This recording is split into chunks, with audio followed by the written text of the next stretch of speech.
Как началась СВО, я почувствовал, что надо мне быть там. Роман Тобип анестезиолог аңа 48 еш Нурлат районының хәрби комиссариатында оборона министрлыгы белән контракт төзеп, махсус хәрби операциягә киткән. Біз аның белән ялга кайткач очраштык. Ярты ел Херсон өлкәсендә хезмәт итә.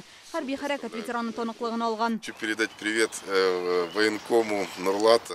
Нурлат районы хәрби комиссарына сезнең аша күп итеп сәлам җибәрәсем килә. Алар мине җылы каршы алып, документлар җыярга ярдәм иттеләр. И встретили, все документы оформили. Роман тумышы белән Украинаның Полтава өлкәсеннән 2015 елдагы хәлләрдән соң гаиләсе белән Россиягә, Тагил шәһәренә күченә. Онда да табиб булып эшләгән. СВО башлангач үзләрендәге хәрби комиссариат аша алмаганнар.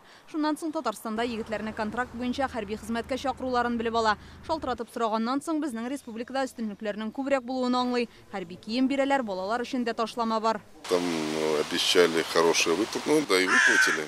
Безгә яхшы гына акча алачаксыз дип әйттеләр. Бу чыннан да шулай булып чыкты. Ул вакытта 700 мең бирделәр. Хәзер Татарстанда 31 июльгә кадәр контракт төзеп СВОга китүчеләр бер юлы 700 мең сум акча алачак. Шулай ук хәрбиләрне тулысынча киендереп озаталар. Гаиләләренә торак коммуналь хезмәтләр, балалар бакчалары һәм мәктәптәге түгәрәкләр өчен түләгәндә ташлама ясала. Тулырак мәгълүматны 117 бердәм номерына шалтыратып яки Герои Татарстана һәм Забота о своих порталлары аша белергә була. Роман җиңеп кайтканчыга кадәр хезмәт итәчәкмен ди. Аннары гаиләсе белән Казанга күчәргә җыена. Инзилә Хөсәенова, Яңа Гасыр каналы.